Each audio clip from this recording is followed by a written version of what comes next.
I'm going to say this again. Welcome to the 2019 Buttimer Research Practicums presentations as part of the Buttimer Institute for Lasallian Studies.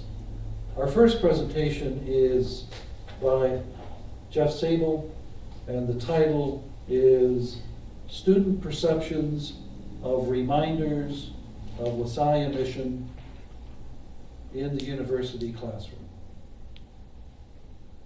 And this is one of these. Okay, so come on up.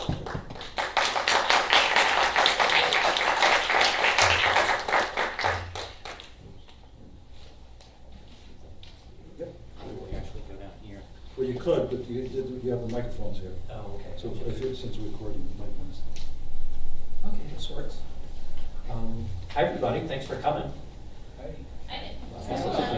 All right. So I'm Jeff Sable from Christian Brothers University, and the project that I took on. Let's see if I can figure this out. Here we go.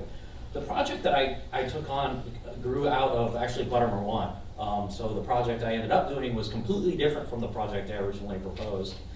And it was really in some way inspired by Buttimer 1.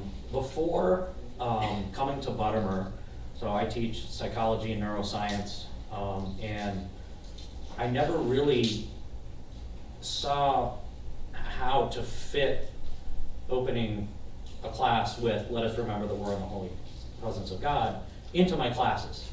I never felt the connection there. And it was during Buttimer 1 that I realized it's not about the content of the course, it's about the environment of the course. And so after Buttimer 1, I started implementing this practice into my classes, followed by at least 15 seconds of silence.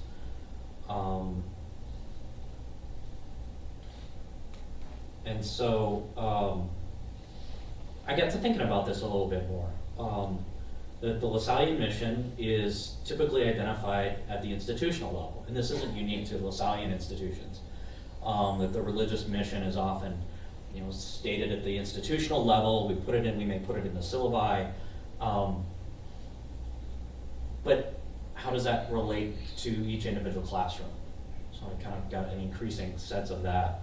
And so I did begin starting class meetings with "Let us remember that we are in the holy presence of God." And this is often followed by silence. As Brother Jeffrey said, the silence is the silence itself is the prayer. And so I started doing this practice, and I got to thinking, I wonder what the students think about this. Does this really have an impact in the class environment? And so I decided to ask them. And so I did two things, implemented two things in the classes. The first was a section of my syllabus. I added a section, and this is it over here, and you probably can't read it. I'd be happy to provide it for anyone that's interested. But it's how I personally perceive the mission of the university and the Lasallian tradition playing out in my classroom, what it means. And as part of that, explaining why I start each class meeting with "Let us remember that we're in the holy presence of God." And so I tried, in doing with this, I tried to take the mission of the university and make it relevant to and personal to my own classroom. And in addition to that, of course, I started each class with "Let us remember that we're in the holy presence of God," followed by at least 15 seconds of silence. And to assess, so this was done in all 8 of my courses during the last academic year. It was a range of subjects, a range of levels, so everything from first semester freshmen to last semester seniors. And the topics ranged from general psychology to research methods and statistics to biological psychology. So it was all within psychology, but diverse topics within that. And so I invited students twice during the semester to complete anonymous online surveys. And the first one was basically between the first and second day of class. So I wanted to see their reaction to, okay, you've just heard this, you've just seen this in the syllabus, what's your reaction to it? And then at the end of the semester, I invited them to complete an additional survey, basically looking back. Okay, now after the semester's ended, what do you think about this? And I ended up I had over 100 students over the course of the year. There were more respondents to the first than the second, and I believe there were 20, I forget the exact number, 20 some students who responded both at the beginning and at the end, where I can make a comparison that way. So the questions are shown here on the left side, and they ranged from, well, the first set of questions were specific. So CSS is that section of the syllabus, the classroom as a sacred space. And so the first questions were about their perception of that, ranging from kind of how they perceived me and how they perceived the dynamics within the classroom, to characteristics of the institution itself and what Lasallian means. And even the question right in the middle, I do not think the information in this section should be in the syllabus. So I did want to see, okay, are there students who this is really bothering? The second set of questions were about let us remember, the practice of let us remember that we're in the holy presence of God. And so really trying to get at, okay, how do you perceive this affecting the classroom environment? So the relationship between the students and I, the relationship among the students, one to another, focusing on class material, increasing my own respect for the classroom environment, and then improving the class overall. Any questions about these? One thing I do want to point out is on the last 5 questions about let us remember that we're in the holy presence of God. At the beginning of the semester, they were worded in this way. At the end of the semester, they were worded that in the past tense. So starting each class meeting with let us remember that we're in the holy presence of God, increased respect between the students and Dr. Sable. And so it was checking to see kind of before and after perceptions. So here are the responses. I should point out that it was on a scale of 1 to 9, with 1 being strongly disagree, 9 being strongly agree, and 5 being neutral on the matter. And so the line in the middle would be, okay, if the students really didn't care, they would all fall on average on the 5. And what I found was that all the responses to all of the items were significantly different from 0. So I ran t-tests to see, sorry, not from 0, from 5. We're all significantly different from 5, and I used a p-value of 0.01 for use data files as a 0.05 just because I was doing numerous comparisons here. And so in most cases they were very positive. The one exception to this was, wait, here. Ooh, yeah. The one exception was the one asked, basically saying, I don't believe this is appropriate for the syllabus. And there were a couple of students who seemed to indicate that, but for the most part, students strongly disagreed with that statement. They did seem to like having that in the syllabus. And so kind of more, just a little more statistical detail. So the green items were questions at the beginning of the semester. The red items were those questions, or the red bars indicate responses at the end of the semester. And so there was no significant change from the beginning to the end of the semester. So their expectations seemed to bear out relatively well.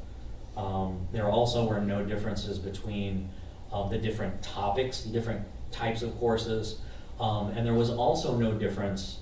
It didn't matter whether students had me in class before, had taken a class with me before or not. And so these findings were very robust across, kind of different situations, different scenarios. So the first year freshmen were as receptive or responded as favorably as the seniors who had taken 3 classes with me.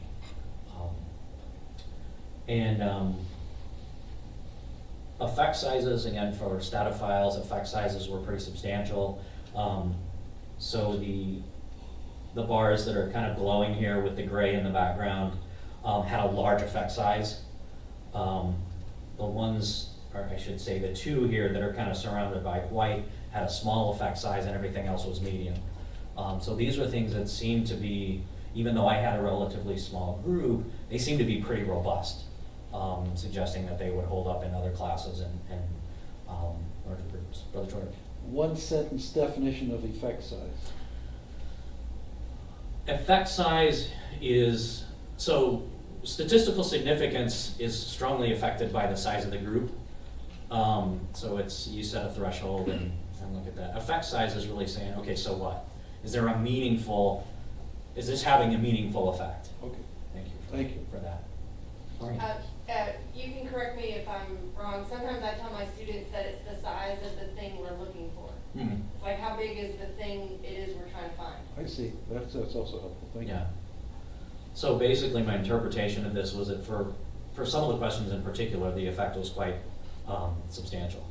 And so it really did, it was worth doing, put it that way. I took it that this really did have a positive, the students really did have a positive perception of these practices. So just for the sake of, I don't know if that will come out in the iPad, point out the ones that have the strong effect size. The second, Oh, okay. the third, Yeah, this one, right, this one, right, this one, yep, that one, this one, these, right. and these. Okay, thank you. Okay, sure. All right, and so just, I think I've got time to fit these in. So just a couple, I didn't get a whole lot of narrative responses, but a couple, these two were at the beginning.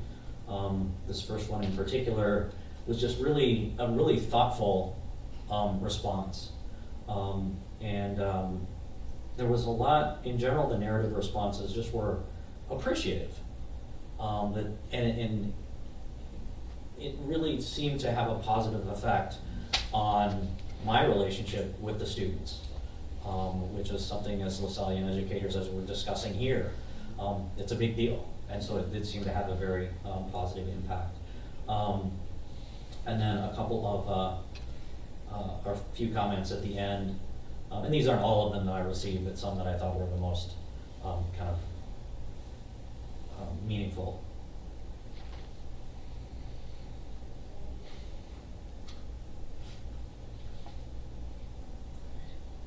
And again, I'd be happy to share. I don't want to go over time, but I'd be happy to share this with anyone who's interested.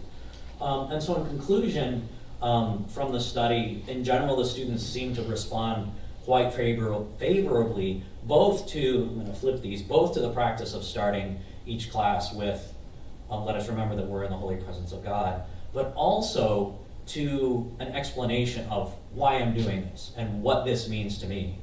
So while I'm happy to share with anyone that statement in my syllabus, that explanation, don't use mine. Come up with yours, because I think, as one of the students said, it really gives insight into who you are as an instructor, and it helps to build that relationship. One thing I think that surprised me a little bit was that the largest effect was, or the most positive response was to the item, after reading the classroom as a sacred space in the syllabus, I have a better understanding of how CBU, my institution, provides a unique learning environment. So the most positive responses were not about my classroom, even though that's to what everything was directed, but it was about the institution as a whole. And that I thought was really cool.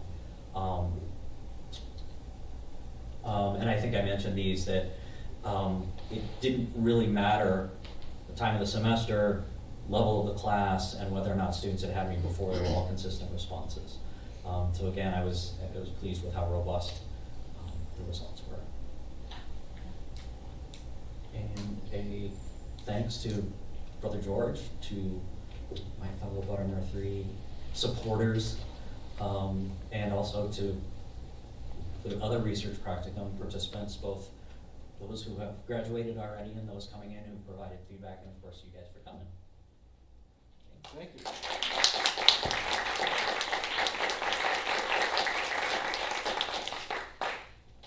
I have 50 seconds if there are any quick questions.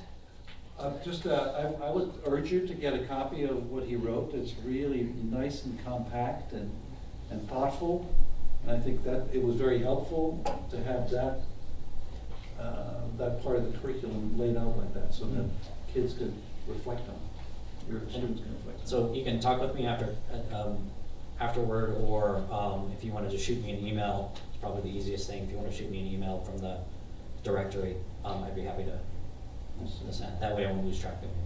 Yeah, Wilson. Jeff, I just want to appreciate you because you're neuroscience, and I would have expected in religion or maybe another class, but it's really cool that you have these two other subjects and that you would have gone forward, because I think it speaks to faith and science. Out of time. Thank you, Wilson. I really appreciate that. Thank you. All right, next is Erica from Lewis University, and the title of her presentation is The Formation of Prospective Teachers, Lasallian Identity, Reflecting on Service Opportunities. So Erica, come on.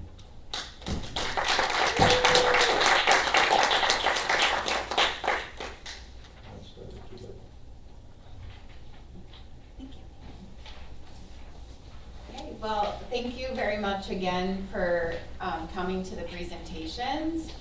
I noticed Brother George did not even want to attempt my last name, and so I am Erica Kwiatkowski-Agizio. I am at Lewis University in Romeoville, Illinois, and I am an associate professor in education at Lewis University. This will be the start of my 9th year there. So I work with future teachers in the areas of elementary education, special education, middle level education, and secondary education.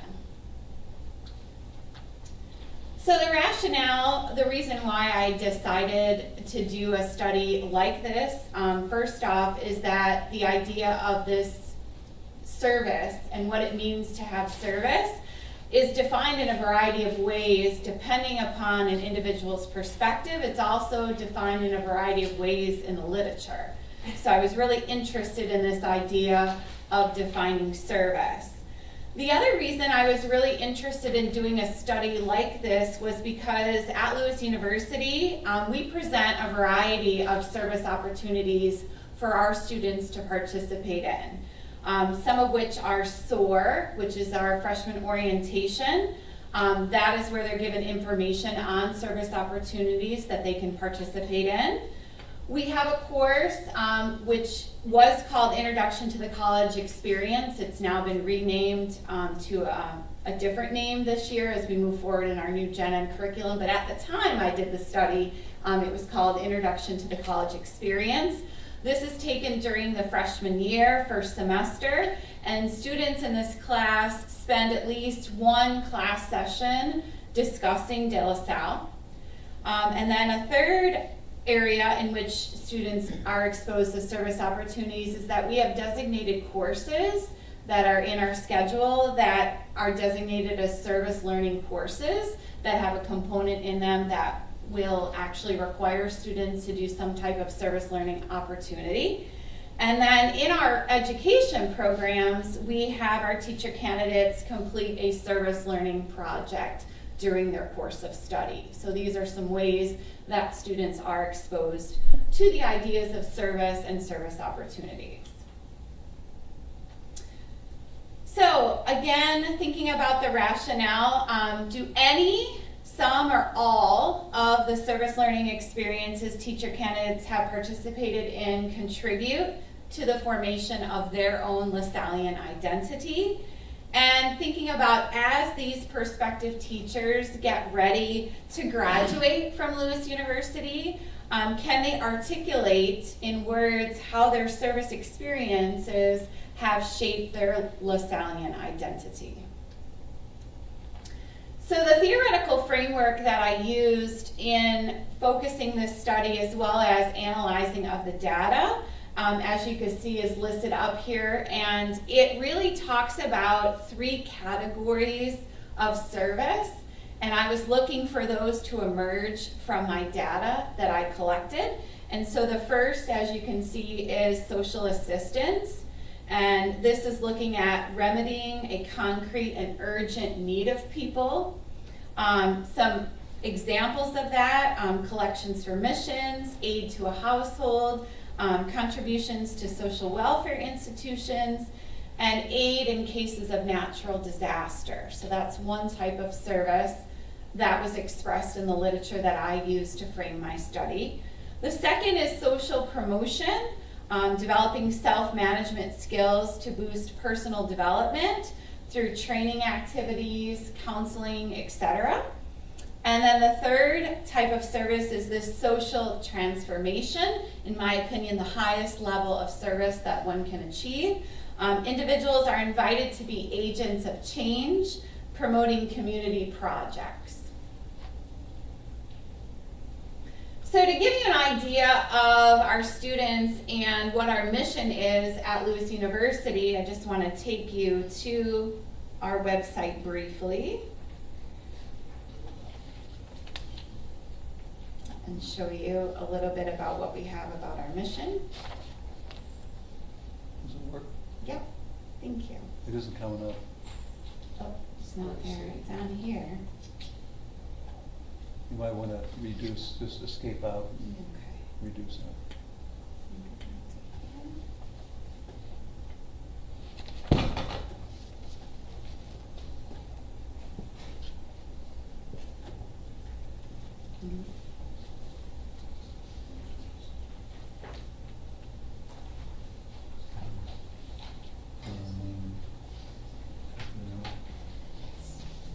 There we go.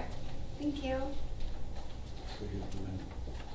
So our students, when they come to that ICE course that I was talking about, Introduction to the College Experience, we spend some time looking primarily at our mission statement and our mission values. So we focus discussion around knowledge, faith, wisdom, justice, and association. What do they mean? What do the students think they mean? And then how they see themselves in studying to be future teachers. What impact is it going to have on them as they study to be a teacher and then as they get their own classroom eventually? So this is something that they're exposed to again during freshman orientation. It's something that we focus on in that first semester, first year Introduction to the College Experience course. And then if they take a course called Introduction to Education, we also spend some time focusing on the mission of the university and again, what that means to the profession of teaching.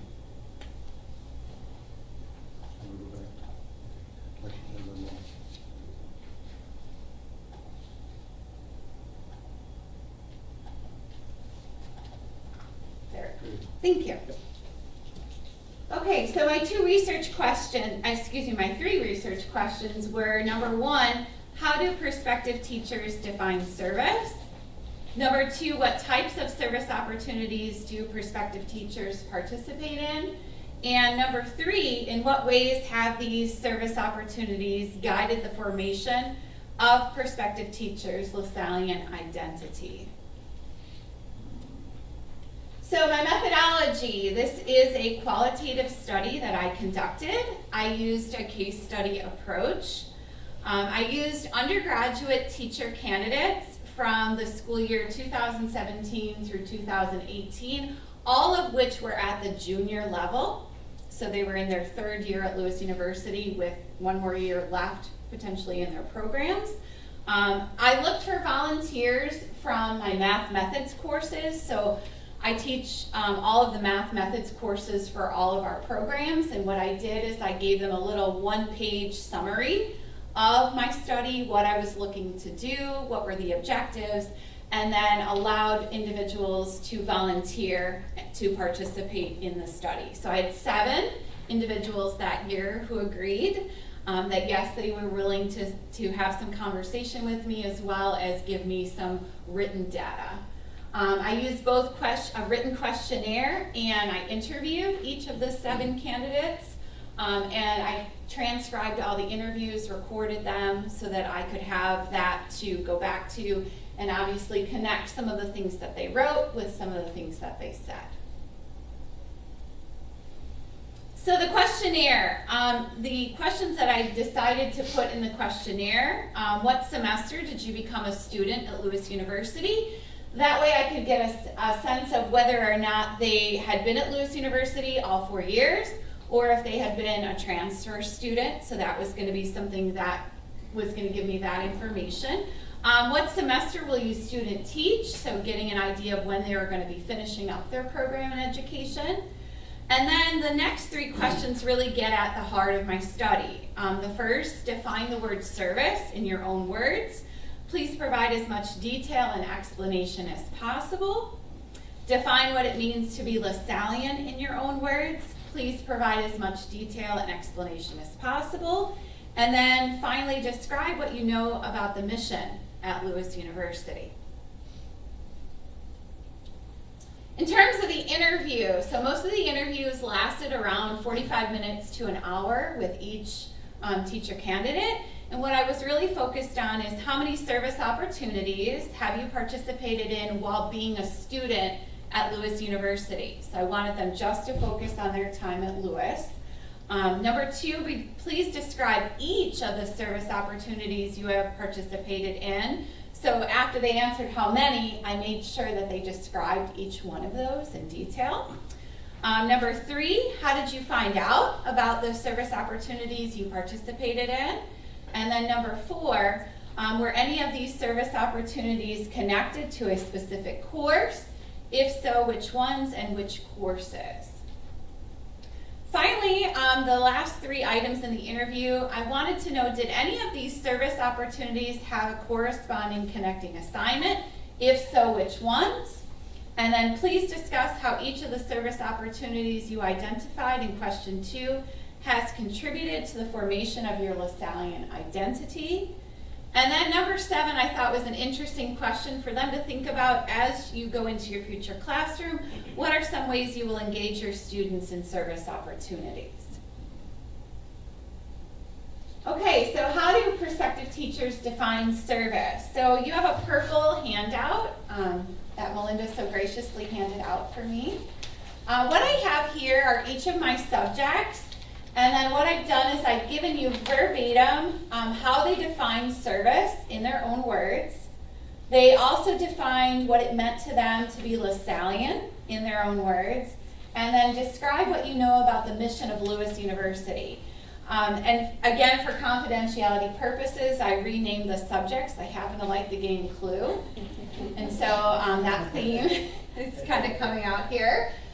So what I did is I looked at this table and I saw some things that emerged, some themes that emerged from looking at all 7 of these definitions. So first off, there was this focus on helping the disadvantaged. I saw that come through in several of the definitions. It can be something that's small or large. It can be connected to your faith. It's limitless. It's free. It's bettering the community, and it's benefiting both parties. So there was this shared benefit between the person giving the service and the individual or individuals receiving the service. And then what types of service opportunities did these individuals participate in? So this was what came out of the interview. And again, using those 3 categories of service that I identified at the beginning. So if you look at social assistance, there were 18 cases in which these prospective teachers identified 18 situations in which they provided some kind of service that fell into this category, and I gave some examples there for you to see. 14 talked about service opportunities that focused on social promotion, and again, some examples there for you to see what are some of the things that they identified. And then finally, social transformation, which made me excited that that was the biggest percentage, and it was the one that I felt had the biggest impact and was the deepest in terms of the categories of service. And so when you look at it in totality, there were a total of 56 service learning opportunities that 7 prospective teacher candidates participated in. I felt like that was a pretty good amount of service that they provided. Also important to note is that this number of service opportunities was as low as 1 for one of my subjects and as high as 36 for another. So it was interesting to see the range in the amount of service that these individuals had participated in. In what ways has service opportunities guided the formation of prospective teachers' Lasallian identity? So again, I looked at the data and looked for the emerging themes that spoke from the data. And as you can see, there were 6 of those, focusing on social justice, knowledge and wisdom, mutual respect, multiculturalism, making a difference, and faith. And I had a couple of quotes that I thought were really powerful. One was from one of the candidates in terms of multiculturalism. This particular person said, "We are more similar than we are different." And I thought that was a really profound thing to say, and so I wanted to capture that. And then in terms of faith, and this again relates to what we've been studying throughout our 3 years at Buttimer, see Christ in every person you encounter. So again, I thought that was a very powerful statement to include.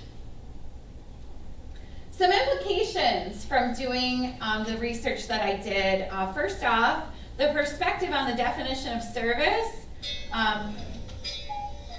This provided a perspective from teacher candidates. It also could serve as an assessment tool on how our prospective teachers have demonstrated a commitment to our mission by asking them to reflect on those service learning opportunities. And then as I look to move ahead and continuing to analyze this data, because I have a lot of rich data, only some of which I've shared with you today, I really want to focus on number 7.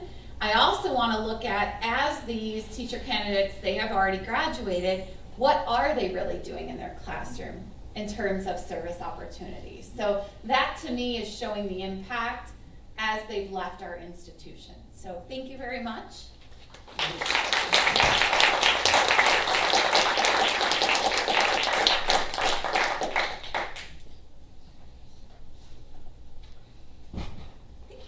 And of course, if you have any questions you still want to ask, I'm sure Erica will be happy to answer them. The next one, Brother Young. Yes. Inspiration values of Lasallian identity in the lives of Brother James Miller and Brother Raphael Lewis Raffaringa.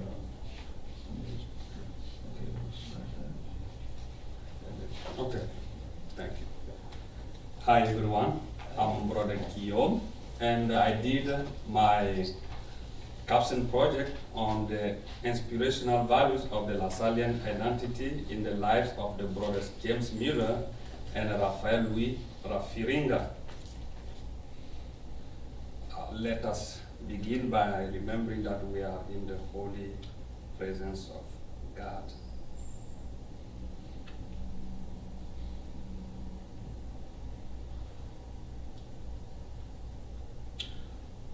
So, as you might know, we are celebrating the 300th anniversary of the LaSalle death.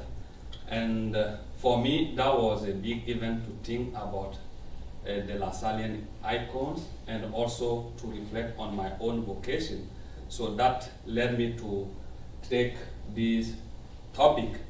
And celebrating the 300th anniversary was for me to celebrate the LaSalle as the founder of the Christian Brothers, and also celebrate the LaSalle as a patron saint of all educators. And as we know, through the LaSalle, we were kind of established as ambassadors of Christ to bring all the children entrusted to our care to salvation.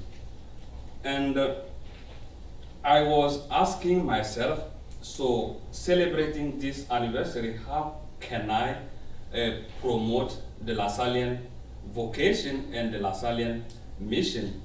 Because being dedicated in the human and Christian education for the youth, it's something that needs to be renewed every day, and I think it also needs to be inspire every day. And that was the way that I thought, if the Lasallian mission is still growing around the world, it's because this mission and vocation are still inspired. And I thought about these two icons in the Lasallian family, who are Brother Louis Rafiringa and James Mueller. Brother James Mueller was born in Wisconsin, and he was a student of the Brothers. He graduated in the Brothers School, and he had experience in Central America, especially in Guatemala and in Nicaragua. And for his staying in Guatemala, he was murdered on February 13th, 1982. And after his death, the process of his beatification was engaged, and he was declared as a servant of God in 1996. And the cause of beatification was approved by the Holy See in 2018. And this coming December, that will be the celebration of his beatification in Guatemala. Louis Rafiringa is from Madagascar, where he was born also. And he went also to the Brothers School, and he became a brother because he was in touch with the brothers in the Brothers School. And he was a good writer because he published a lot of articles, and for that he was asked to be a member of Madagascar Academy. And also at his time, there was kind of a fight between Malagasy are people from Madagascar, between them and French people who were there to colonize Madagascar. And Louis Rafiringa was kind of someone who was playing in the field of peace, and for that he received an award prize of peace. In the same time, because of his writings, he was seen like someone who was pushing people to go against the government, and for that he was put in jail. And during that time he got sick, and after he went out, he died later. And he was declared blessed by the Holy See in 2009. So as you can see, those brothers are blessed, and if I'm not wrong, those are the recent blessed brothers in the Institute so far. So through these lives, I think there are some values that I learned from my research about James Mueller and Louis Rafiringa, in the fact that they really show that God was important in all their doing and their being, because they did everything by putting God ahead. And also at that time, they really did a good job by taking care of poor people. For James Mueller in Central America, and Louis Rafiringa was really dedicated in running schools and also training teachers. And you can see this quotation from James Mueller and Louis Rafiringa. And as peacemakers, Brother Louis Rafiringa was trying to inculcate Catholic faith to people in order to help them to not respond to violence by violence. And in Central America, trying to rescue these children from a world of violence, crime, and injustice was the way for James Mueller to help them grow in a better world, and also to be able to build a better world. And as a courageous leaders, I think just to see Brother James Mueller leaving the US and go in a poor area was something really, amazing. And for Louis Rafiringa, he was helping people who were sick of leprosy. And at that time, there was no medicine for them, and those people were kind of put aside, and being in touch of them was a risk for him. Regarding their life, I think they really experienced what we can call the Lasallian core principles, because for them, helping everyone was kind of a basic thing for them, and especially the poor people. And I learned also that didn't make any difference between people according to their age or their religion. Everyone was welcome for advice or for anything. And they were really engaged to give education to young people and especially the poor. So for my project, with what I learned, I'm thinking to implement with young Lasallian in Togo, Benin, and in Burkina Faso. So the young Lasallian group is this group of the brothers students. Some are in the university, others in high school, and they are trying to deepen their understanding on the Lasallian values. And I think that will be a great thing to work with them and help them to learn about James Miller, Louis Rafiringa, and also to focus on the Lasallian core principle. And as a young man, that will help them to grow, and also they can they can also in return impact their peers at school or around them. And my timeline to accomplish this project will be soon, October 2019 and February 2020, and for March and August 2020, that will be kind of a summary of the project, and we will finish with a specific action in maybe in Togo or in Benin or in Burkina Faso, and that will be really a voluntary work with poor people in one of these areas. And what I'm looking for, what I'm looking for these young people after accomplishing this project will be to help them to know more about Miller and Rafiringa, and also to incorporate the Lasallian principle. And with that, to see how these brothers and the Lasallian principle can impact their life as a young Lasallian, and how they can also take some step in their life as a young Lasallian. And finally, they will be able to write down a personal profile as a Lasallian that can be helpful for them, or as a source for them to keep growing in the understanding of the Lasallian mission. And the summer project, as I earlier mentioned, based on serving the local people or volunteer themselves to do some volunteer work. So I think what I learned, I really see that James Miller and Louis Rafiringa were kind of ordinary people, but today they are extraordinary people because of what they have done. And I think the key word for them was just to show this love and hope and justice toward people that they have served. And it kind of calling me for doing the same action and by following their footsteps. And I think with that, I can keep growing in my vocation, and I can also impact the people with whom I will be working and people around me. This is the link where you can find my project. And I think that's it. Thank you.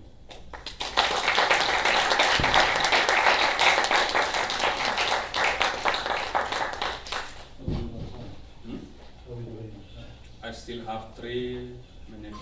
How long did you hold the States now? 3 years. So along with doing the project, he was also learning English. I think he did a pretty good job on that.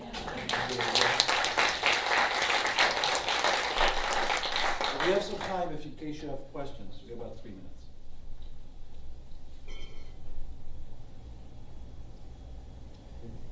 Okay. Oh, I've got a question. Do you think football will figure into your community service project at all? Oh yeah, Yeah. because Oh, fantastic. It is. we'll be doing some painting and also aside we will have Okay. soccer. Yeah. Well, I'd like to see, if you're going to finish it next year, that you would send back a video report that we can show of what the flow is. Oh, that's nice. I will do that. Sounds good. Sounds good. Okay, great, thanks.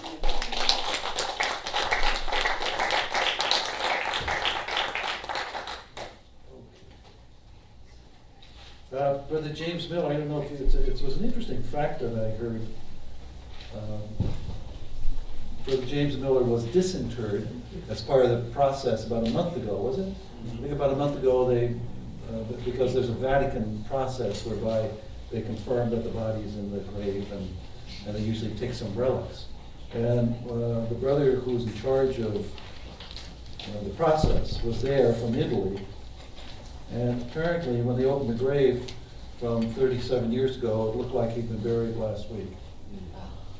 So it's a rather interesting phenomenon. I'm sure people will hear about that at some point. I know, that's fascinating. Okay, so the next one is Colleen Dunn, and her title is The Lived Experience of Lasallian Vocation Among Faculty and Staff at Lasallian Colleges and Universities. Colleen. Thank you. So, as in my work as a campus minister, I think a lot about vocation. Vocation not only to the religious life, to the priesthood, but vocation to what we do in our lives, career, teachers. There's a lot of good language to explain priesthood, religious life. There's less language to explain vocation to teacher or vocation to mission. So my project is exploring that. So if any of you were at the youth or conference, you heard Brother Raul talk about teaching as a Lasallian. In Lasallian schools, not only a profession, is a vocation. We're not only offering education, we're serving communities. So within that, I started to wonder, and I had been wondering, these research questions. In a sense of Lasallian, is a sense of Lasallian vocation created and articulated through international, national, and local formation opportunities? So Buttimer, the things we do just in the region of North America, and what we do at our own universities. And can we measure and understand how participants internalize that experience? Has a language to identify or define a particular Lasallian vocation developed among faculty and staff in Lasallian higher education? And finally, if faculty and staff members identify with a specific vocation, is there a greater likelihood that that mission is being transmitted to the student? So this is how this process works. So I'm also a student in St. Mary's EDD program currently. So this was a combination between working through the Buttimer Institute and also working on my doctoral degree. So first, my process started with the Buttimer Research Practicum in 2017 and 2018, kind of working out the idea. And then it followed up in two classes. A class in defining this first one, really defining what it means, what a vocation is and the elements of vocation. The second one, coming up with what you have here, which is I'll talk about it in a minute, but it's actually coming up with the assessment and the questionnaire to carry out an understanding of how people internalize vocation. And then finally in October of 2019, last year, I collected the data. So first, vocation definitions. Vocation is defined as a calling received from outside of oneself to serve a purpose or a mission. So that establishes that we can't have a vocation to a mission. And that's from the literature from my research. From the not so always reliable source of Wikipedia, vocation is an occupation to which a person is specifically drawn, for which they are suited, trained, or qualified. And Wikipedia identifies it as having a specifically Christian origin. So the Lasallian vocation, if we're going to get more particular, the Lasallian is a term to describe a person who is personally fulfilling the mission set forth by St. John Baptist de La Salle.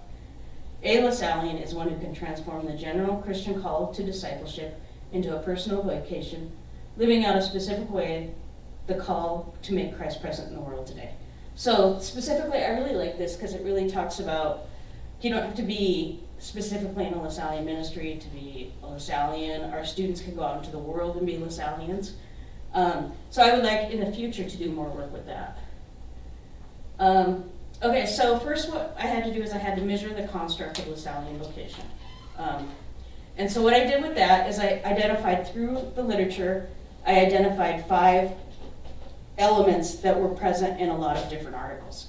And they were student-centered learning, spiritual development, calling or purpose in life, desire to serve the common good, and a connection with a theological or religious tradition. So these 5 things seem to be really important to both vocation and both being in a Lasallian institution. And then what the doctoral program does is it makes it really helpful to have structures to do these things in. So this is a graph that has the 5 across the top, and then down the side it has the researchers and the authors that I was working with. So like if you look at student-centered learning, Tristano, Fox, Ludke, and Schaefer, I know for sure 3 of the 4 of those are St. Mary's faculty. Faculty create programs to assure individual student success. So that would be an element of student-centered learning. You can kind of look through there and see, if you look over to connection with a theological or religious tradition, Van Zant and Gallagher says, a sense of transcendent purpose and of community. So each of these kind of like defines the construct that got measured ultimately.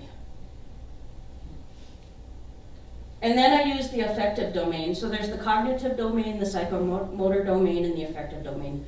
Affective domain measures learning objectives that emphasize a feeling, tone, an emotion, or a degree of acceptance or rejection. So this domain, if you look from the bottom going up, receiving is, in a sense, you receive it, you're willing to pay attention to it, but you're really not that sure of it. Responder, you begin to actively respond. Valuing, you actually value what it is that you're involved in. Organization, you start to prioritize it over other things.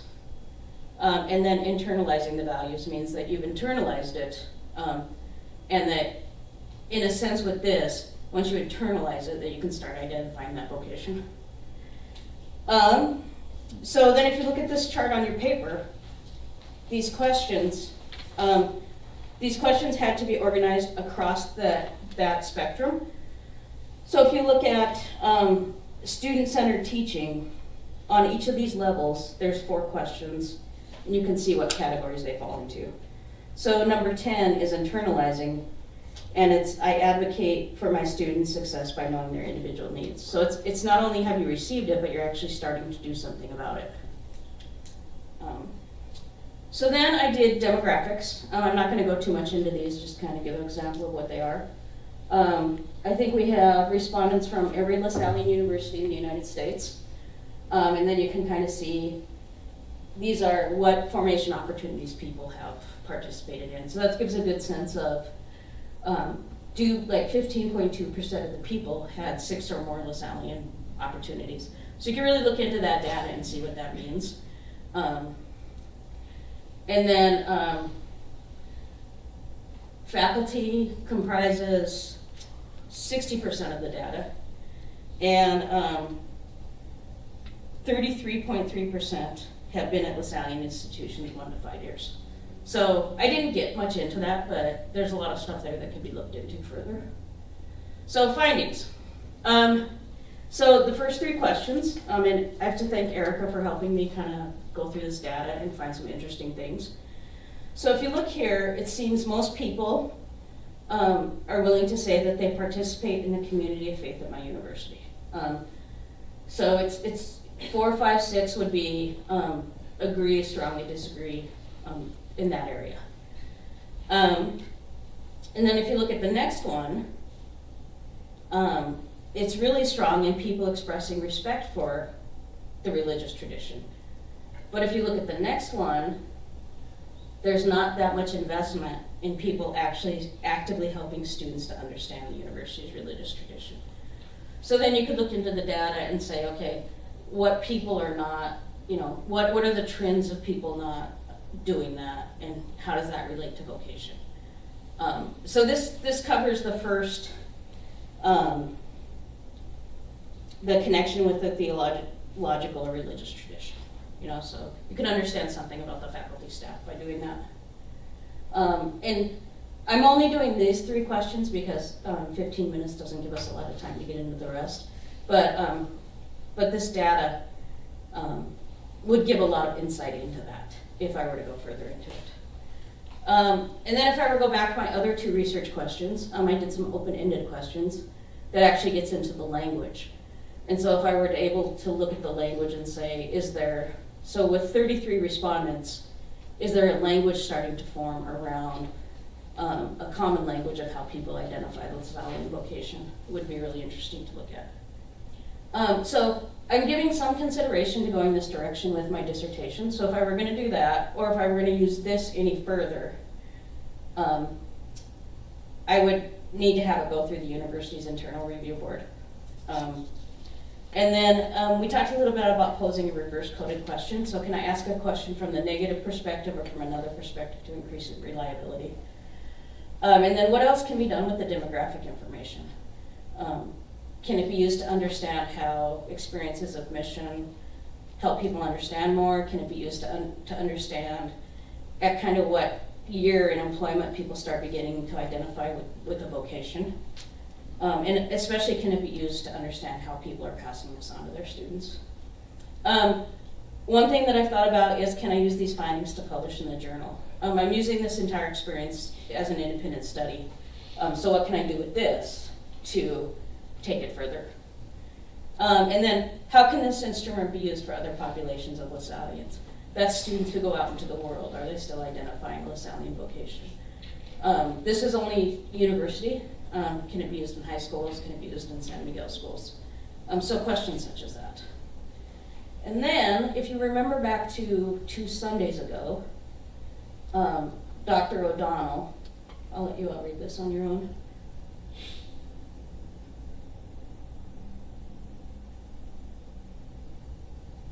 So Dr. O'Donnell also identified that sense of vocation and how important it is. So I'm kind of left with the sense that if we talk about it a lot, how do we measure it and how do we articulate it? Questions? Well, perhaps a comment. Comments, I think, are valid as well, along with questions. I like, Colleen, the way in which you take concepts that are notoriously fuzzy and give them some substance, both in markers and in ways that can be measured, or at least make inroads into that area, because it's always so difficult to be able to do that. And I think you've given me anyway some really good examples of that, of how that might be done with research. Thank you. Wilson. Did anything surprise you? I don't think I've looked into it far enough. I think what really did surprise me is how willing people were to fill out the survey. And if I look into it further, I think again what I would be surprised is that maybe there's not a good formation on how to actually pass this on to our students. I think that was a theme that went through, like again, in the questions of, if you look at questions 11, or 12 and 13, 13 I've made a deliberate decision to continue to teach and serve in the Lasallian mission. That was really strong in the findings. So what would happen if we went back and did interviews with the people who answered that question? What would we find out? And ask how you're passing this on to your students. Thank you. Colleen, did you create these statement questions? Are these yours? Yes, I did, as part of a class assignment.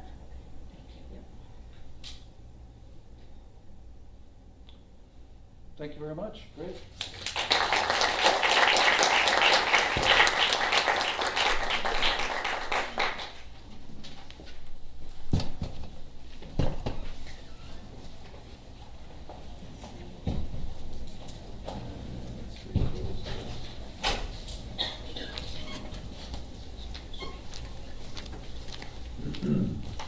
The next is Patty Gallagher from Sacramento, and she is talking about beyond the words.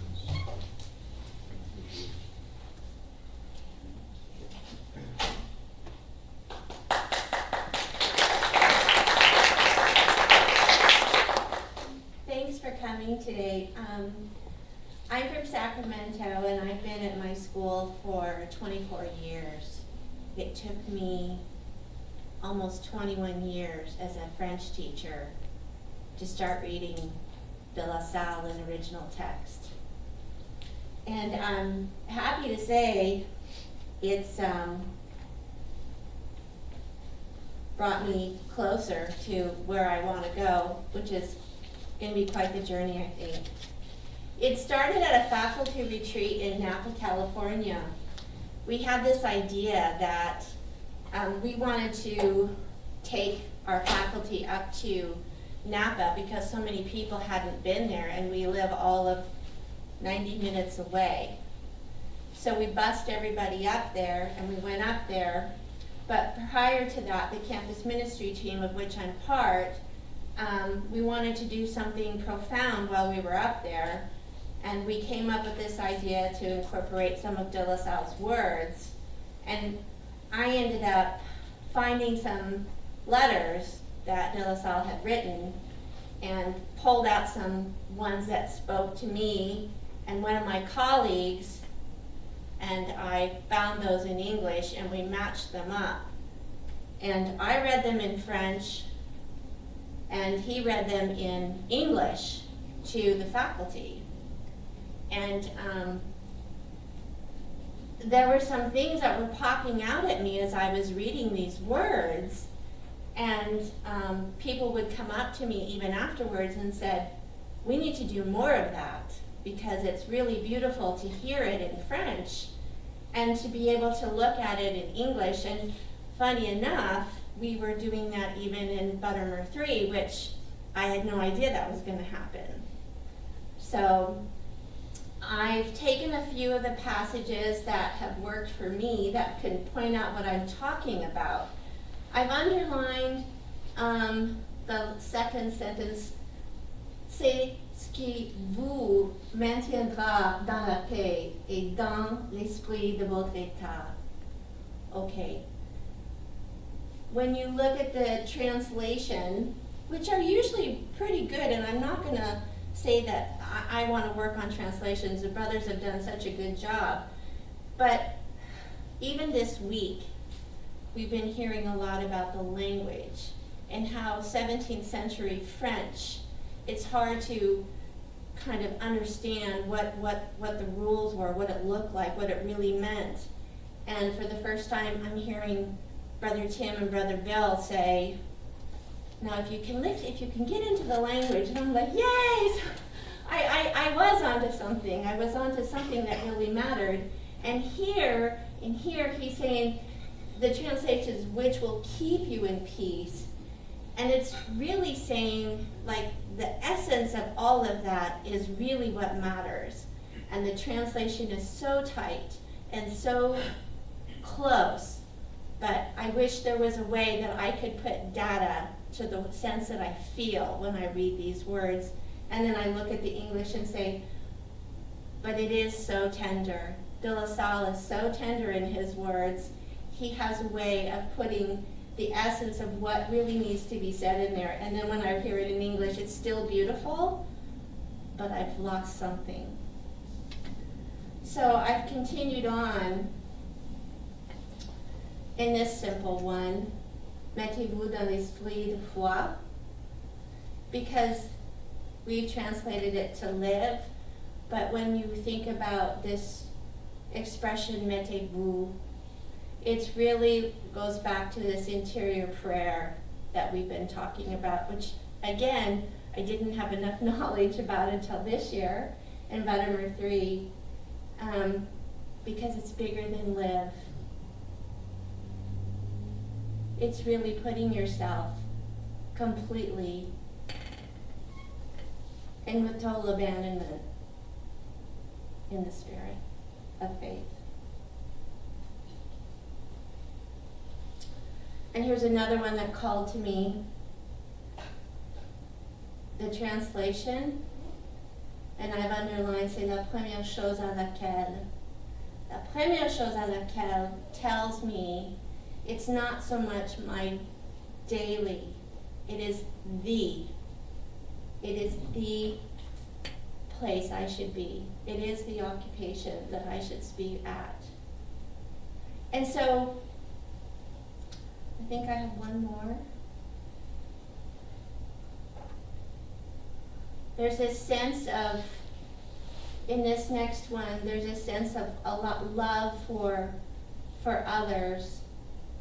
Les uns pour les autres, et pour cela. There's a sense of this relationship, this togetherness, this reason to be with the others that I heard when I heard it in French. So my dilemma is, what am I going to do with this feeling? How am I going to express this? Because even now I'm having a hard time expressing it. I'm having a hard time understanding it. So in this quest for how to express the feelings I get when I read French, I know everybody's not going to learn French. I know that's not going to happen. But I feel like I'm on a journey now, and I'm just at the very beginning. Buttimer 1, I had this idea, but I didn't really go too far with it. In Buttimer 2, I got caught up in pedagogy and some other things. And now in Buttimer 3, we're talking about language, we're talking about translations, we're talking about verbiage and all the things that are really close, near and dear to my heart. And I'm reading now that I must know more about St. Francis de Sales. I need to read more of Olivier. I need to know more about the Assemblée des Arts, because that's where they really talked about the language of the 17th century. So in doing this, I also thought, okay, well, I know a little bit about some contemporary letter writers, and de La Salle is a letter writer. So I know a little bit from my studies in French about Madame de Sévigné. And I know she wrote to her daughter, and I know she wrote a lot of, you should do this, you should think about that, and you should go here. And she was always kind of giving her ideas of what to do. She wrote letters of practicality. And I started comparing her letters to de La Salle's letters, and this emerging tenderness, the way of using words to exude love, and, if you will, Big Brother, as he wrote to the brothers, kept coming through over and over again, and I can't find it in her writing. So it brings up more questions. How did de La Salle learn to write like this? Is he just a natural writer? Did he start this way? Did he end this way? So I'm now on this quest. And the quest is this. We all know that de La Salle wrote with the scripture in mind, and it was woven throughout everything he wrote. But also woven in everything he wrote was this big brother, this paternal being that wrote to the brothers. And I now feel like I have to read all of the letters that are available, and I need to read them in sequence to find out if he just wrote like that from the beginning, or did he change his style along the way. I know that I'm going to find gospel in throughout what he writes, but what else am I going to find? I'm at the beginning of this. I am certainly not at the end. I have more questions than I have answers. I'm not doing a master's or a doctorate. I'm just doing this out of simple desire to hear how he figured out how to write to people with so much tenderness. And I guess that is what I'm going to leave you with, is I'm on a quest, and I don't know where it's going to lead. Thank you.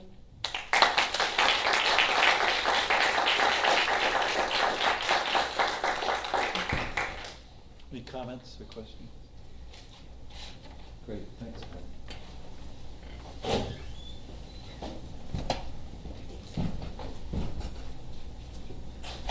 For those people who know another language intimately, there are similar experiences like that. Certainly with myself and Dutch, growing up Dutch and learning, some things you just can't translate. But also there's tone and those kind of things, so thank you for reading that, very helpful. Okay, next one is Melinda Stevenson from Francis Douglas Memorial College in New Plymouth, and New Zealand. This is called Rethinking Together and by Association in Lasallian Secondary Educational Institutions. Come on up, Melinda.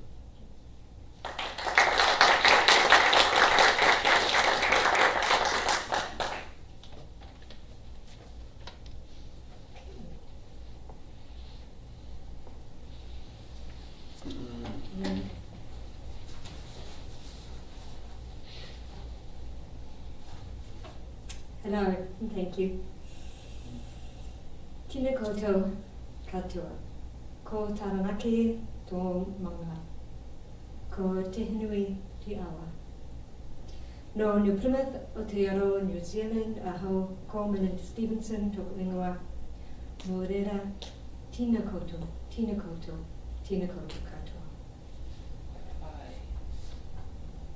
Greetings. My name is Melinda Stevenson. I come from New Plymouth in Aotearoa, New Zealand. I've put a little map up there so that for some of you who don't know where New Zealand is, we're below Australia, we're not part of Australia. I'm the Deputy Principal at Francis Douglas Memorial College, and I look after curriculum design, appraisal, professional learning, reporting and assessment, and a timetable. And for those of you that may follow rugby, we breed All Blacks at our school. So there's some brothers in the All Blacks team.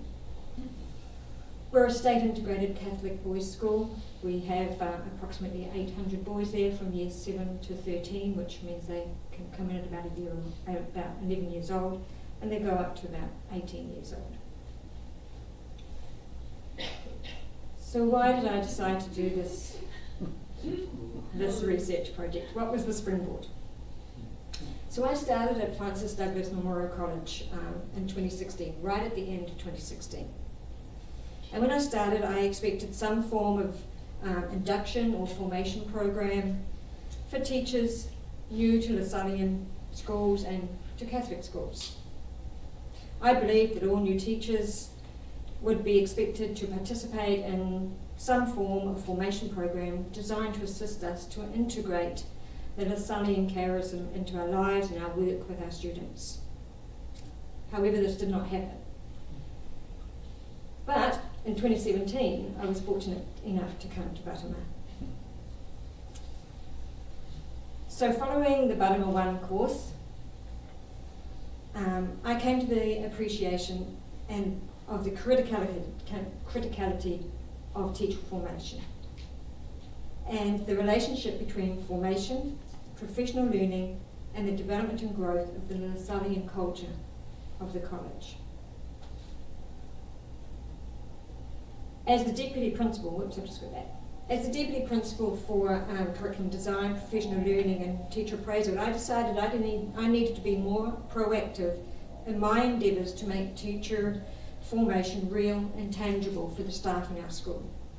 I needed to work more closely with the staff, new to the college, first year teachers, long-serving staff members, so that we collectively could develop and or rekindle our interest and understanding of the early practices of the Christian schools, the conduct of the Christian schools, and discuss how we as a college could adapt and apply these practices to the college life, thus ensuring our Lasallian college continues to uphold its Lasallian identity despite the absence of the brothers' influence on the college, because we have no brothers at our college. Being cognizant of the principles within the Treaty of Waitangi in New Zealand and ensuring these are recognised and valued and incorporated into the program of planning was also an essential element. So this kind of started my research.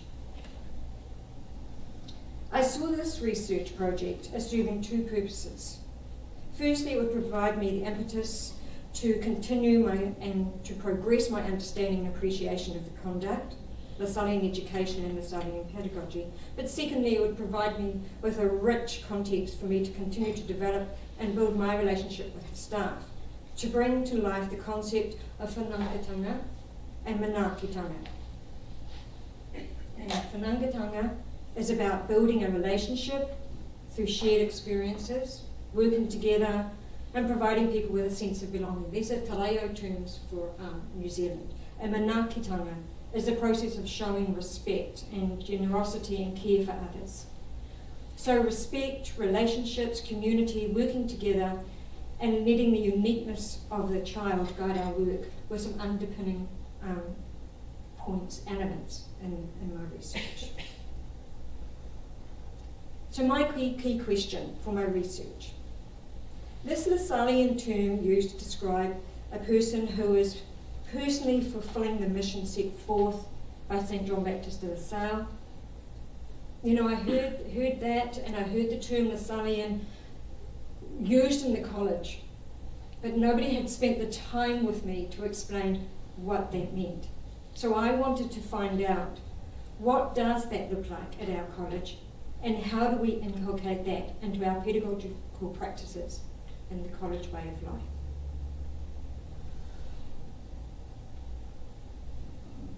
So my Buttimer experience had me cogitating on how to best motivate and support our teachers to develop the Lasallian habits of mind, I would call them. That is to develop those behaviours and those attitudes and dispositions of a Lasallian teacher, and to grow and share the Lasallian charism.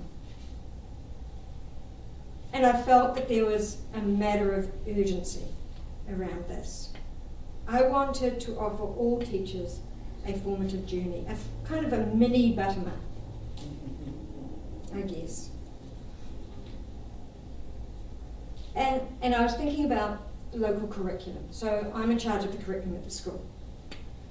So I was looking at the school's local curriculum, and I know that it should be designed to frame and underpin the culture of the school.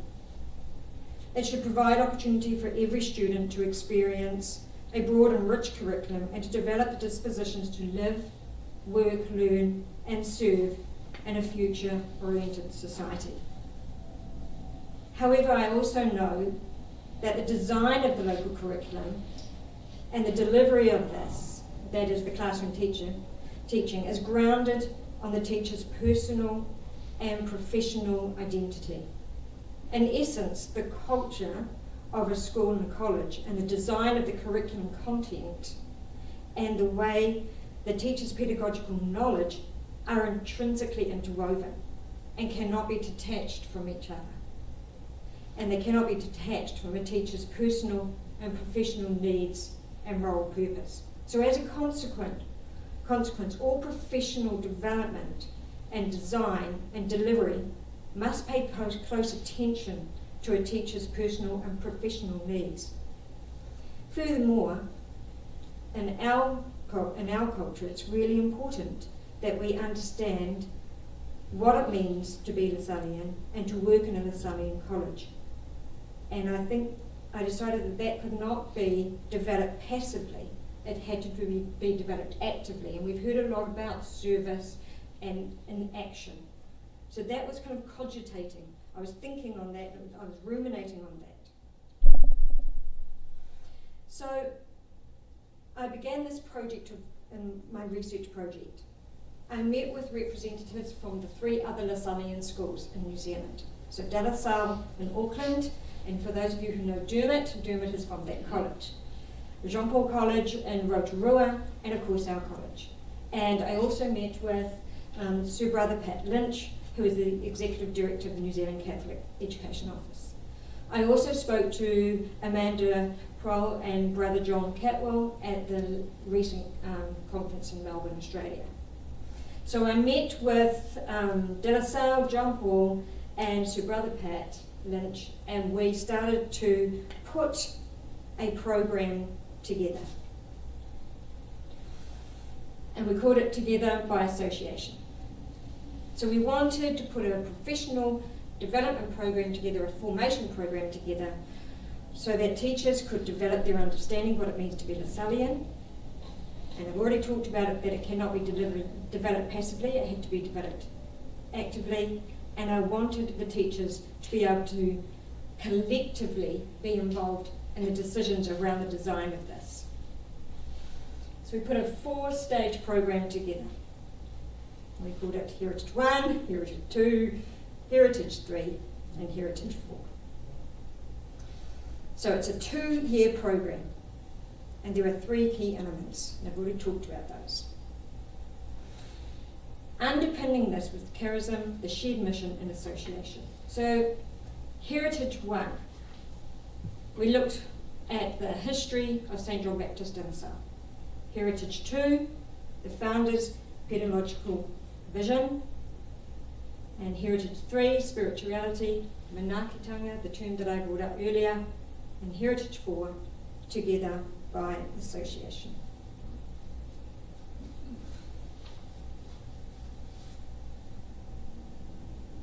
So Heritage 1, we've run this year.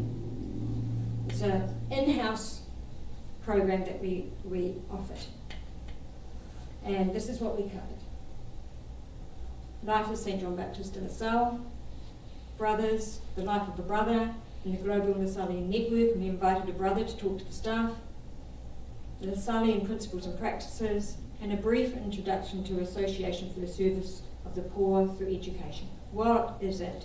Why is it? And how does it fit with the Catholic character of the college?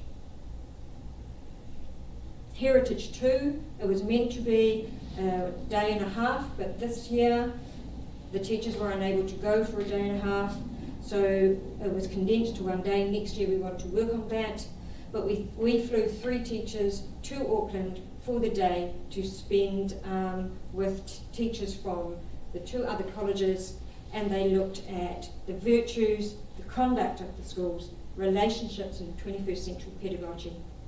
Next year it'll be at one of the other schools, perhaps ours, and the following year it'll be another. So rotate through.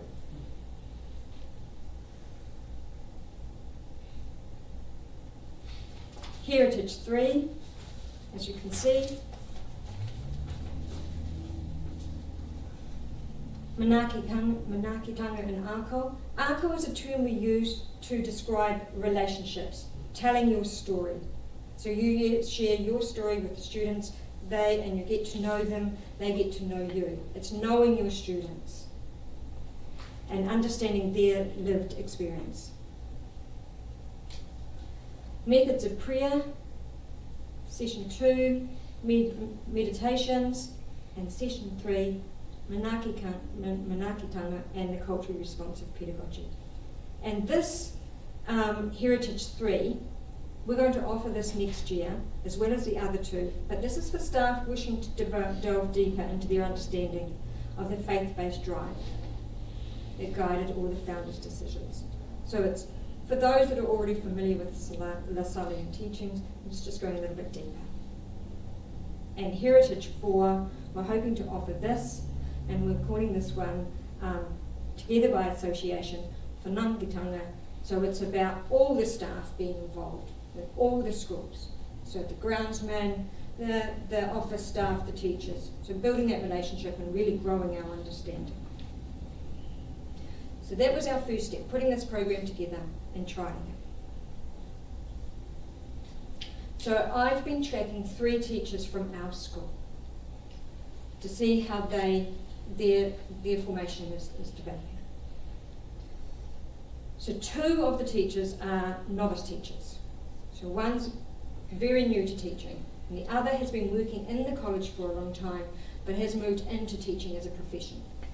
And the 3rd teacher is an internationally trained teacher, and they've come to our college. So how am I tracking it? Initially, before we started it, there was a pre-survey before we started the first Heritage 1 to get a grasp of their understanding of what it means to work in a Lasallian college, what they understood the term Lasallian meant, etc. And then there was another survey after the course. We have teacher appraisal, so their appraisal reflections which they're sharing with me. I've talked to them, so I've got some anecdotal evidence, and I've been in to observe their lessons, to see how they're progressing.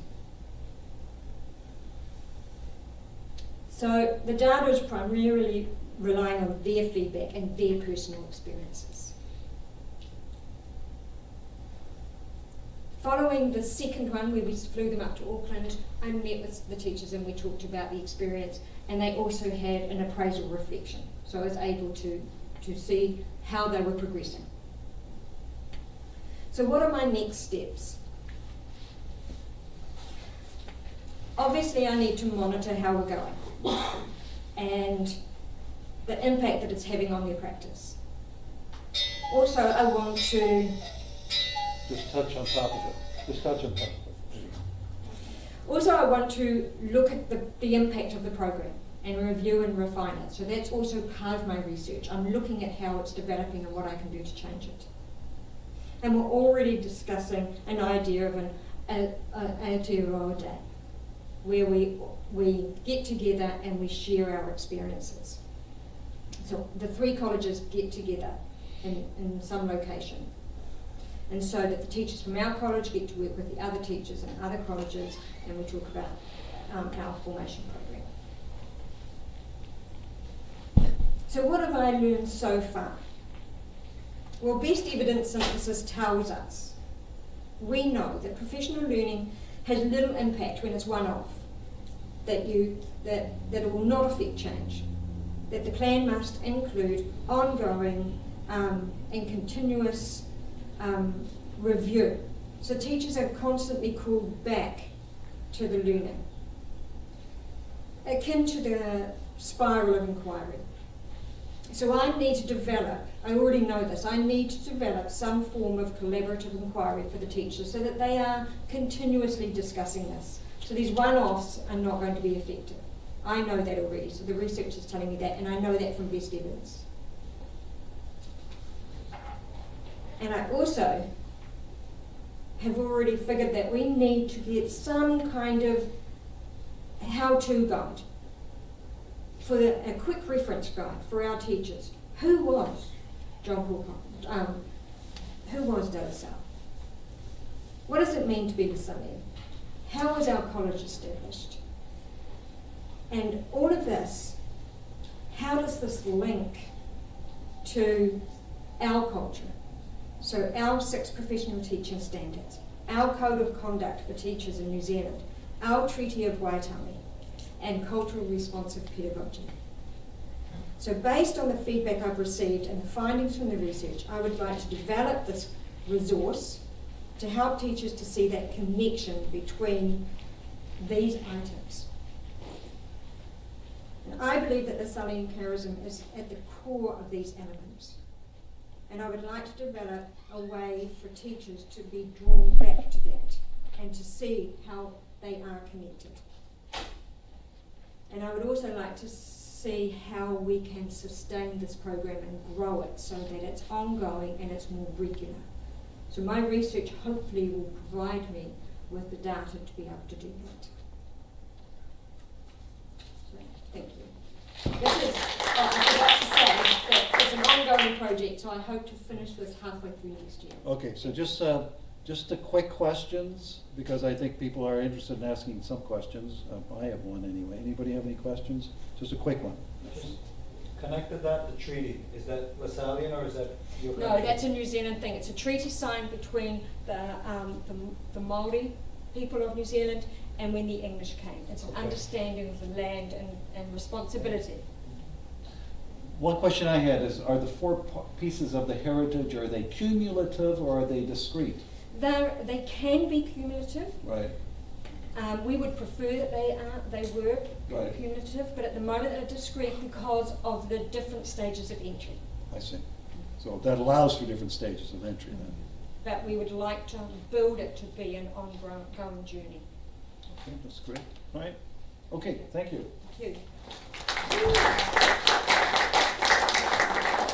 Just to let you know, in case I forget at the end, I will take all these presentations, turn them into PDFs, and when I send the email with the link to the videos, and I will also provide links to all of these presentations.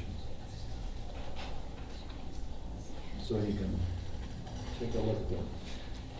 Krista Carlson, seeing our students, examining student success through a Lasallian lens. That's our next one.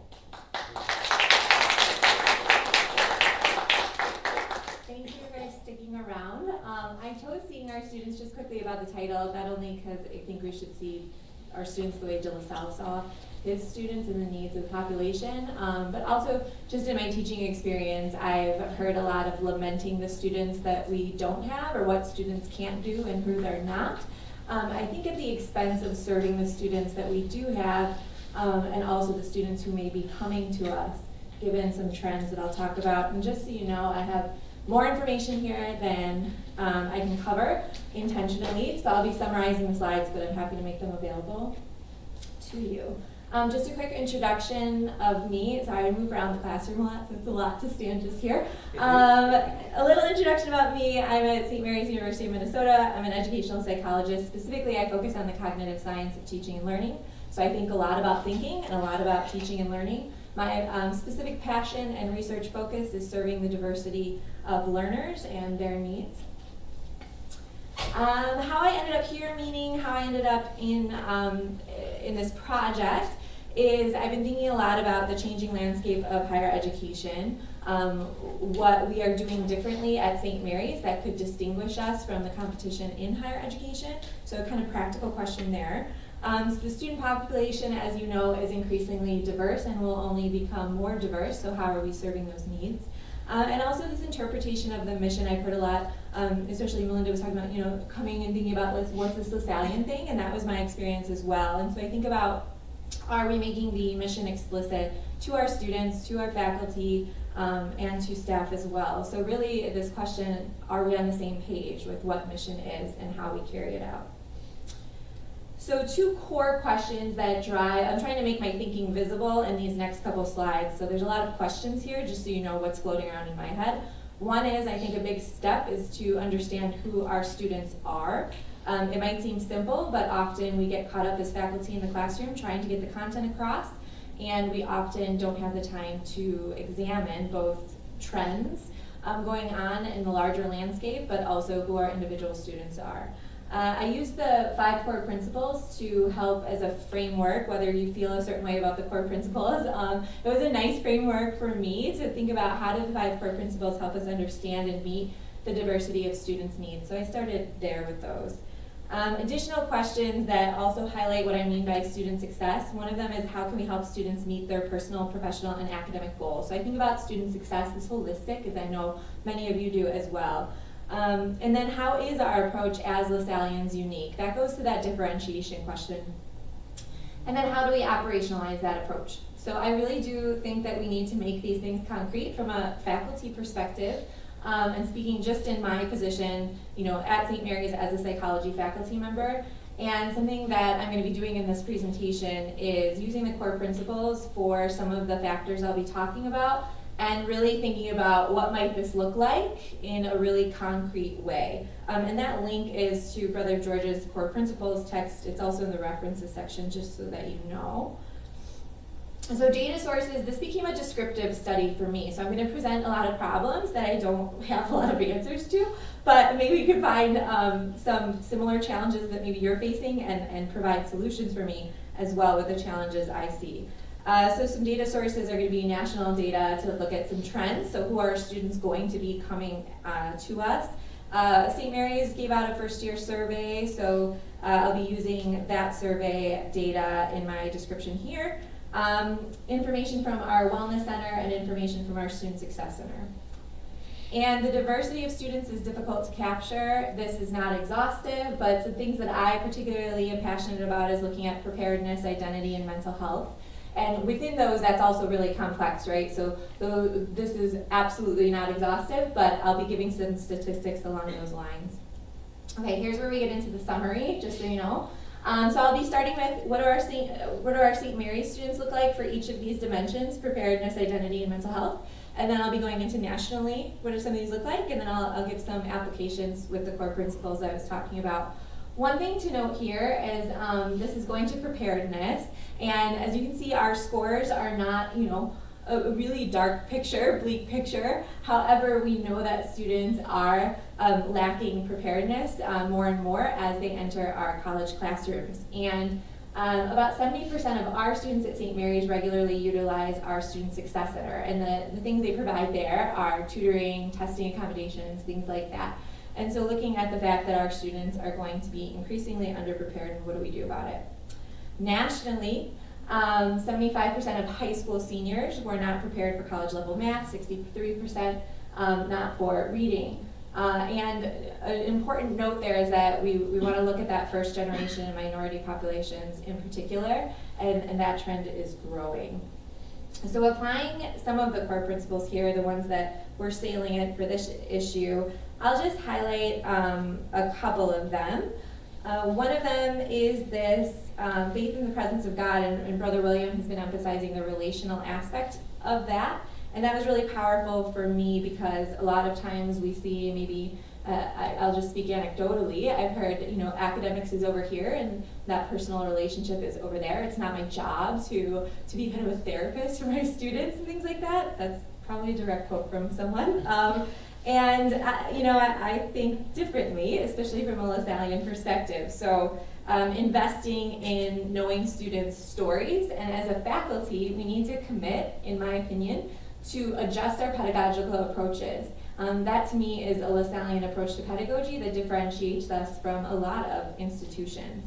Concern from the poor and social justice I want to emphasize here, because in terms of preparedness and marginalized populations, we need to not only, I think, revisit a commitment to serving those marginalized populations, but also ensuring that we have the resources and opportunities to support them. So what do students need? That goes to knowing students, but also making sure institutionally that we have the ability to provide for those needs, and ethically that's a really important piece for me.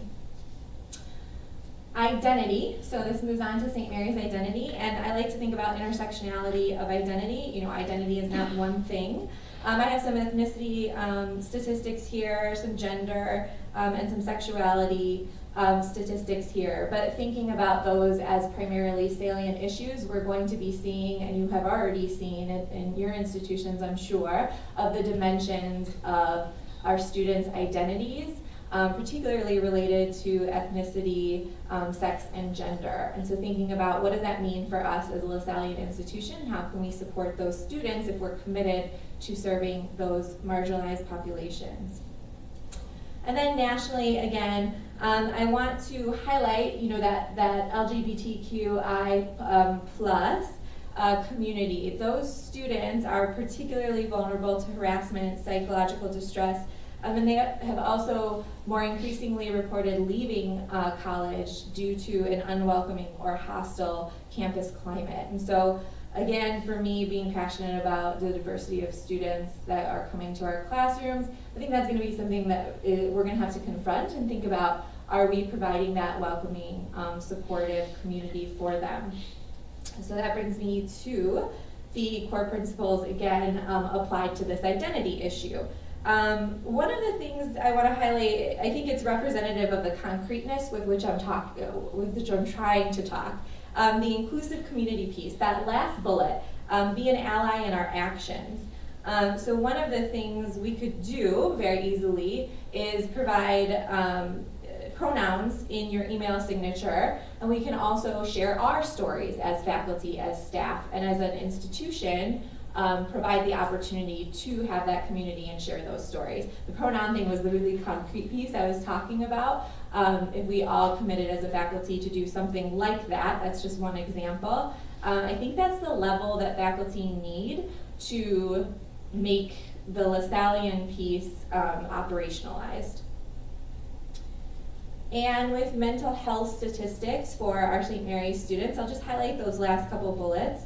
A third of our students regularly use counseling services, and 50% of all our graduates every year have been diagnosed with mental health issues. So the students walking across the stage, there's 50%. And And I want to pause and think about that because these are conservative numbers, as you know. Whenever we talk about mental health issues or identity issues, we're relying on self-report. We're relying on them to disclose. And so imagine the student who has not sought counseling services and is struggling with mental health issues. This number doesn't even capture those. So it's a salient issue for us at St. Mary's and nationally as well. So nationally, again, I'll highlight the last part. So the National Alliance on Mental Illness reported 64% of students left college because of mental health related reasons. Again, thinking about bringing in students, retaining students, helping them reach their goals. If they're leaving because of lack of access to mental health resources or because they don't feel comfortable sharing those stories, that's, it doesn't feel good to me in the way I approach my teaching philosophy. So that's a piece I wanted to highlight. And so what does that look like if we're applying some of these core principles? Faith in the presence of God, again, thinking of maybe it's because I'm Buttimer 3 and we've been talking a lot about, this piece. Interior prayer and community ritual could be two ways that we actually operationalize this piece and could help combat that challenge of mental health. And so are we teaching students those interpersonal skills regardless of faith? Are we teaching them how to connect with self, to quiet the mind? As a psychologist, I know the benefits of that, both and personally as well, the benefits of that. And then quality education, one of the really unique things we can do is to teach students coping and success skills in our disciplines. So it is our job, would be my argument as faculty, to not only teach the content, but teach them success skills, time management, coping, stress management. How do you deal with the day-to-day, right? So making that not separate from the discipline, and to me that's particularly Lasallian. Okay, I'm a fast talker in general, but I was also trying to save time. I think I'm going to be able to finish. So in terms of discussion, just to summarize really, there's mounting challenges that have been facing higher ed, right, for a really long time. And our student population is only going to become more diverse. And so my proposition here in doing this little bit of research and describing some of these trends, to confront challenges, we must examine, articulate, and intentionally demonstrate how a Lasallian education sets students up for personal, professional, and academic success. And I was happy to also hear, not that this is a challenge for everyone, but I was happy to hear in other presenters and in our personal conversations that other institutions are thinking about how do we articulate this, how do we do this, and so that I would love to have more conversation about that. My thank yous, so St. Mary's, Research Practicum, Brother George, Buttimer cohort instructors, and anyone else, forgot to thank. There's resources at the end as well if you would like them. And I have 2 minutes left if anyone has questions. Did you get any of that? I know I talked really quickly.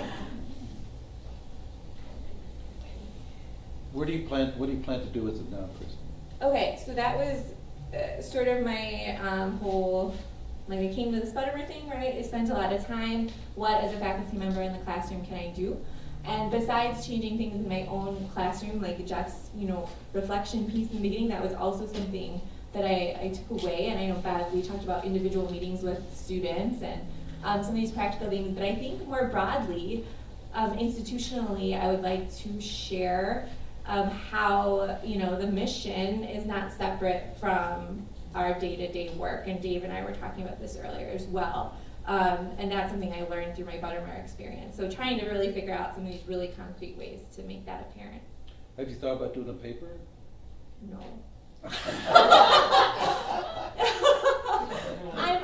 I'm writing a book right now, so I cannot do a paper at this moment, but I will eventually maybe. Yeah. Perhaps there's a co-writer. Yeah, Dave. Crystal, where does the conversation start next? I mean, you've identified this need and this issue at the student level, and it sounds like you and your fellow faculty are aware and are experiencing the same thing. Where does this conversation go at this point to to move it to the next level? Oh, yeah. I think it's gonna be in our, we're talking about PLCs and things like that. One of the things I said in here is we should optimize the value of our small community at St. Mary's. Like, I don't think it's that difficult to collaborate and to communicate and make transparent. And it's also gonna take a dedication to say, this is how we approach education. This is how we teach, this is how we interact with students, and we're gonna make that commitment. And so, I don't have a lot of power as an assistant professor, but, just in conversation with faculty, I'm hoping to move the needle a little bit to show them what I've learned, maybe sharing out some presentations. Yeah. Good. I stopped the timer, so it actually is done now, but. You didn't want to hear the cuckoo clock.